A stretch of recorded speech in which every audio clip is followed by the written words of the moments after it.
یہ کہتے ہیں کہ ایک بہن نے پوچھا تھا کہ کیا کوئی مسلمان عورت مکمل پردے میں لیکن سخت مجبوری کی وجہ سے کسی غیر مسلم مرد سے ڈرائیونگ سیکھ سکتی ہیں کہ نہیں؟ دیکھیں، انہوں نے سخت مجبوری کا چونکہ لفظ کہا ہے، بہتر تو یہ ہے کہ پرائرٹی کسی فیمیل انسٹرکٹر کو دی جائے، وہ تلاش کریں، اگر مل جائے تو سب سے بیسٹ وے یہ ہے۔ لیکن یہ باہر کا شاید کویسچن تھا، تو بعض علاقے ایسے ہوتے ہیں کہ جس میں جو ڈرائیونگ اسکولز وغیرہ ہوتے ہیں اس میں کوئی فیمیل نہیں ہوتی، میل ہی ہوتے ہیں۔ اب اگر سخت مجبوری کی حالت ہے اور وہ اس گاڑی کو کسی سنسان علاقے میں لے کے نہیں جائے گا کہ جہاں پر شیطان کا حملہ ہو سکے اور مسائل پیدا ہوں، بلکہ کنجسٹ روڈ کے اوپر یا پبلک پلیس کے اوپر وہ چلائے گا، اور ایسے کوئی واقعات بھی معروف نہ ہوں کہ عورتوں کی عزت پہ حملہ کیا گیا، دیگر معاملات اگر نہیں ہیں، اور باقاعدہ اس میں قانون حرکت میں آتا ہے، اگر کوئی ذرا بھی الٹی سیدھی حرکت کرے، اس طرح کی اگر پروٹیکشن ہے، اور پھر سخت مجبوری جیسے بہن نے ارشاد فرمایا، وہ نقاب میں ہوں، پردے میں ہوں، دستانے پہنے، بہت بہتر ہے کیونکہ قریب ہوں گے، اور حتی الامکان بہت ہی ایک جتنا فاصلہ رکھ سکتے ہیں رکھ کر اگر وہ ڈرائیونگ سیکھتی ہے تو شریعت اس کی اجازت دیتی ہے۔ یہ اتنی جو ہم نے تفصیل بیان کی، اس کو اپنے ذہن میں رکھنا بہت ضروری ہے، کیونکہ شریعت انسان کو اس طرح کی چیزوں سے منع کرتی ہے۔ مرد کو بلا ضرورت دیکھنا منع، اس کے ساتھ رہنا منع، تنہائی اختیار کرنا منع، اور اسی طرح مرد سے باتیں کرنا منع۔ لیکن جیسے جیسے مجبوریاں پیدا ہوتی ہیں، یہی شریعت ہمیں آسانیاں دیتی ہے۔ نبی کریم صلی اللہ علیہ وسلم غزوہ احد میں صحابیات کو ساتھ لے کر گئے تھے جو زخمیوں کی تیمارداری، مرہم پٹی کے لیے مخصوص تھیں، کیونکہ اگر مجاہدین مردوں کو رکھتے تو کئی مجاہد اس میں مصروف ہو جاتے۔ اب آپ بتائیں، ایک خاتون ہیں، نامحرم مرد اگر سامنے آئے گا تو لازم بات ہے کہ وہ اس کو ٹچ بھی کریں گی، پٹی وغیرہ کر رہی ہیں، اس کی خود نبی کریم صلی اللہ علیہ وسلم نے اجازت دی، جبکہ رحمت کونین صلی اللہ علیہ وسلم نگاہوں کے پردے کا معاملہ، مرد سے اختلاط، تنہائی کے معاملات، اس میں کتنا سخت کلام سرکار نے فرمایا ہے، لیکن ہماری شریعت مجبوریوں کا لحاظ کرتی ہے۔ ایسی بہنیں ڈاکٹرز کو چیک کرواتی ہیں، اس میں بھی تو علیحدہ ہوتی ہیں، بعض اوقات تو ایسا چیک اپ ہوتا ہے کہ پبلک کے سامنے چیک ہی نہیں ہو سکتا، تو اس میں مرد کے ساتھ تنہائی بھی ہوتی ہے سب، بلکہ بعض اوقات تو ستر بھی کھولنا پڑتا ہے۔ اچھی طرح یاد رکھیں، اب جب بھی مسئلہ معلوم کریں، میں دعویٰ نہیں کر رہا ہوں اپنے بارے میں، لیکن کسی ایسے مستند مفتی صاحب سے معلوم کریں کہ جو اپنے علم پہ اچھی دسترس بھی رکھتے ہوں اور اپنے عرف پر اچھی طرح واقف ہوں۔ بعض ایک کمروں میں بیٹھ کر پوری دنیا کو مسائل بتانے کی کوشش کر رہے ہیں، اور وہ اکثر بہت سے ایسے ہوتے ہیں، مطلب ہر ایک کے بارے میں نہیں کہہ رہا ہوں، بہت سے ایسے ہوتے ہیں کہ جن کو پتہ ہی نہیں کہ عرف کیا چل رہا ہے، وہ چن چن کے پرانی کتابوں سے سخت سخت مسائل نکال کر پبلک کو بیان کر کے ان کی زندگیوں کو تنگ کرتے ہیں۔ میرے آقا نعمت امام اہل سنت رضی اللہ تعالیٰ عنہ ارشاد فرماتے ہیں کہ جو مفتی اپنے زمانے کے عرف سے واقف نہ ہو، وہ فتویٰ دینے میں ضرور جاہل ہے۔ اور ایک جگہ فرمایا کہ جو اپنے زمانے کے لوگوں کی کیفیات، طبیعتیں، عرف، ماحول کو نہ جانتا ہو تو وہ فتویٰ دے کر یا تو گناہ کرے گا یا ظلم کرے گا۔ تو بہرحال میری رائے سے اختلاف ہو سکتا ہے، کسی کو رکھنا چاہیں تو، لیکن ہمارے نزدیک اگر سخت مجبوری ہے اس صورت میں، اب مجبوری کیا ہو سکتی ہے؟ بہت ساری، کہ بہن باہر کے ملکوں میں جو مرد چلے جاتے ہیں کام کاج پر، اور بچوں کا پک اینڈ ڈراپ والدہ کو کرنا ہوتا ہے، ویسے اگر وہ کوئی گاڑی وغیرہ اور کچھ ارینج کریں تو بہت ہی مہنگا پڑتا ہے۔ اس طرح کی مجبوریوں کے اندر بالکل شریعت آسانی کے لیے آپ کو اجازت دے گی۔ ایک بھائی نے پوچھا کہ مساج سیلون کھولنا کیسا ہے؟ اس میں یعنی مسلمان کے لیے، اس میں صرف غیر مسلم آئیں گے اور کافر عورتیں مردوں کا مساج کریں گی، یا عورتیں بھی آئیں گی تو ان کا مساج کریں گی، مرد مسلمان اور کوئی انوالومنٹ نہیں ہے؟ کیا حکم شرع ہے؟ دیکھیں، اگر ہم شریعت کی نگاہ سے دیکھیں تو سیلون کھولنا اور پھر یہ انتظامات اس طرح غیر مسلمین کو، اگر مطلب یہ کہ آپ خود اس میں انوالو نہیں ہیں، کوئی مسلمان انوالو نہیں ہے، عورتیں بھی کافرہ، مرد بھی کافر، آپ بس ان سے رینٹ لیتے ہیں گویا کہ سروس پرووائڈنگ کے، تو اس کی گنجائش نکل سکتی ہے۔ لیکن اس میں بیسٹ ہمارا مشورہ یہ ہوگا کہ آپ ایسا سیلون اگر کوئی بناتے ہیں بنا لیں، اور بنانے کے بعد کسی غیر مسلم کو ٹھیکہ دے دیں اس کا،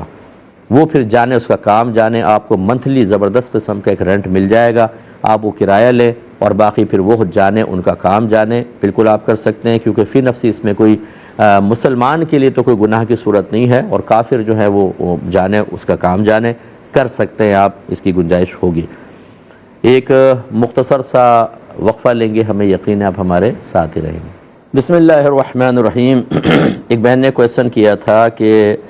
اگر یہ IUD استعمال کیا جائے تو اس سے پورا مہینہ اسپاٹنگ ہوتی ہے، اور اس کے علاوہ اس کے بعد یعنی جب 30 دن کے بعد پھر مستقل حیض آتا ہے، تو اس جو اسپاٹنگ ہوئی ہے پورا مہینہ، اس کا کیا حکم ہوگا؟ دیکھیں IUD ٹی شیپ کی ایک ڈیوائس ہوتی ہے جو عورت کے اندر رکھی جاتی ہے، اور یہ برتھ کنٹرول کے لیے ہوتا ہے، اور اس میں ہماری سسٹر نے کہا ہے کہ پورا مہینہ اسپاٹنگ ہوتی رہتی ہے، کیا حکم شرع ہے؟ تو یاد رکھیں کہ ایام حیض میں مستقل خون کا جاری ہونا، بہتا ہوا ہونا یہ لازم نہیں ہوتا۔ اگر ایک اسپاٹ بھی اس میں دنوں کے اندر ہوگا تو اس کو حیض ہی شمار کیا جائے گا۔ لہذا اگر بہن کے عادت کے دن معروف ہیں، مثلا 5 دن حیض ہوتا ہے، 8 دن ہوتا ہے یا 10 دن ہوتا ہے، ان دنوں کے اندر جو اسپاٹنگ ہوگی وہ حیض میں شمار ہوگی، اور اس کے علاوہ جو ہے وہ استحاضہ ہوگی۔ یعنی 15 پہلے یہ 10 دن جیسے فرض کر لیں ہے تو وہ 10 دن حیض، پھر اس کے بعد 15 دن پاکی کے ہوں گے، اور چاہے بلیڈنگ ہوتی رہے یا اسپاٹنگ ہوتی رہے اس میں غسل کر کے نماز سٹارٹ کرنی ہے۔ 15 دن کے بعد پھر اگر اسی طریقے سے کم از کم 3 دن یا اس سے زیادہ وہ چلتا رہا اسپاٹنگ تو وہ حیض میں شمار ہوگی۔ اسی طرح ہوتا ہے، اور اگر کسی کی کوئی عادت ہے ہی نہیں، پورا مہینہ حیض جاری ہوتا ہے، یہی ہوتا ہے ہر دفعہ، اور یہ ڈیوائس کا کوئی پرابلم نہیں ہے، تو پھر اس میں یہ ہوتا ہے کہ 10 دن حیض اور 20 دن استحاضہ مانا جاتے ہیں آسانی کے لیے۔ لیکن جو آپ کی صورتحال ہے غالباً حیض باقاعدہ آتا ہے، اور ابھی فرض یہ ڈیوائس کی وجہ سے اسپاٹنگ ہو رہی ہے، تو حکم شرعی ہوگا کہ یا تو 10 دن یا جتنی آپ کی عادت معروف ہے، 6 دن 8 دن وہ حیض، اور اس کے بعد 15 دن کا طہر، اس کے بعد پھر آگے حیض شمار ہوگا، اور باقاعدہ جب آ جائے تو پھر تو مسئلہ ہی ختم ہو گیا۔ تو اس طریقے سے آپ کو کرنا ہوگا۔ ایک بھائی نے فرمایا کہ مجھے موٹاپے کی بیماری ہے، تو ایک سرجری ہوتی ہے گیسٹرک سلیف اربن کہلاتی ہے،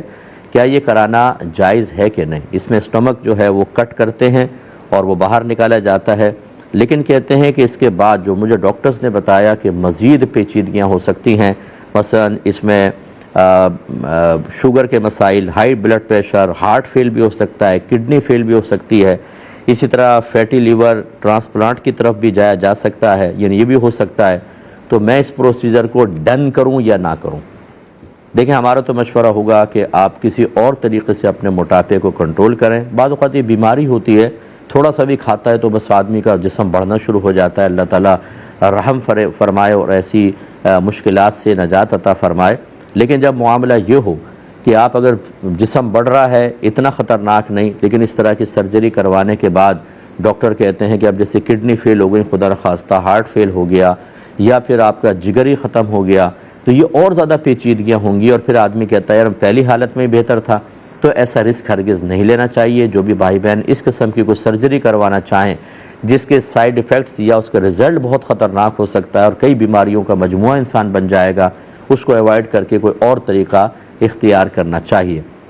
کیونکہ اللہ نے فرمایا وَلَا تُلْقُوا بِأَيْدِيكُمْ إِلَى التَّهْلُكَةِ، اپنے آپ کو جان بوجھ کر ہلاکت میں مبتلا نہ کرو۔ تو ایسی صورت میں ایک چھوٹا ضرر ہے، وہ اتنا بڑا مسئلہ نہیں، لیکن اس ضرر کو ختم کرنے کے لیے بہت بڑے بڑے ضرر اور مشکلات کا سامنا کرنا یہ سمجھداری کا کام نہیں ہے، اس لیے ہمارا مشورہ ہوگا ایسا نہ کیا جائے۔ کسی بہن نے پوچھا تھا کہ جب کوئی فوت ہو جاتا ہے تو ہم کہتے ہیں کہ بھئی رضائے الہی سے فوت ہو گیا،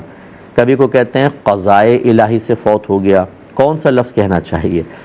دیکھیں رضائے الہی یعنی اللہ کی مرضی سے فوت ہوا ہے، اور قضاء کہتے ہیں فیصلے کو، بھی اللہ نے فیصلہ فرمایا تو یہ مر گیا۔ الفاظ دونوں ٹھیک ہیں، اس میں کوئی مسئلہ نہیں ہے۔ قضائے الہی زیادہ بیسٹ ہوتا ہے، زیادہ بہتر ہے کہ اللہ نے فیصلہ فرمایا مر گیا، لیکن دونوں لفظ استعمال ہوتے ہیں اور دونوں لفظ اپنے مقام پر اس طرح کے استعمال کے لیے درست معنی رکھتے ہیں، اس میں کوئی مسئلہ نہیں ہے۔ انہی بہن نے پوچھا تھا کہ بعض اوقات ہم کھانے کو سامنے رکھ کر جیسے نیاز دے رہے ہوتے ہیں تو اس پہ کچھ قرآن پاک وغیرہ پڑھتے ہیں، پھر اصالِ ثواب کرتے ہیں، تو کیا اس کھانے کی بچی ہوئی روٹی کو جانوروں کو ڈال سکتے ہیں کہ نہیں؟ دیکھیں پہلی بات تو یہ کہ کھانا، یہ جب آپ قرآن پڑھتے ہیں یہ اصل میں کیوں کرتے ہیں؟ یہ نیاز کا میں نے کئی دفعہ کہہ چکا ہوں، اختصار سے کہہ دیتا ہوں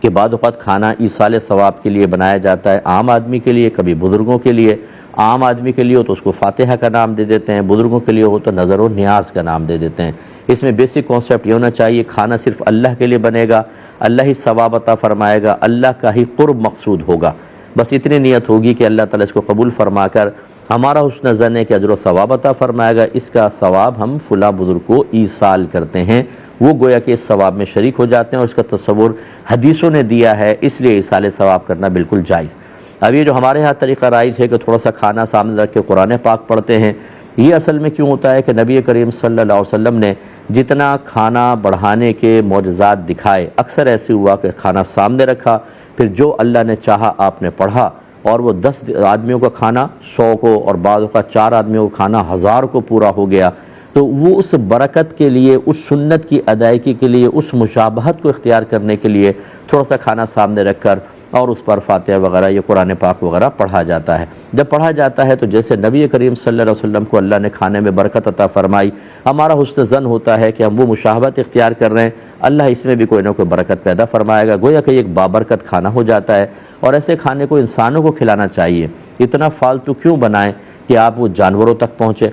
اور مثلا گلی کے کتوں کو اگر آپ ڈال رہے ہیں تو کتے کا لفظ کہا تھا میں نے، جانور کا لفظ کہہ دیا کہ کتے کو روٹی ڈال سکتے ہیں کہ نہیں، اگرچہ ڈالنا کوئی گناہ نہیں ہے اس کا، لیکن بہرحال ایسے بابرکت شے کو مسلمانوں کو کھلائیں، انسانوں کو کھلائیں، اتنا فالتو کیوں بنائیں۔ اور اگر یہ پوچھنا مقصود ہے کہ لمیٹڈ ہی ہے لیکن ہم چاہ رہے ہیں تھوڑا سا جانور کو بھی دے دیں تو مناسب نہیں، جب انسان موجود ہوں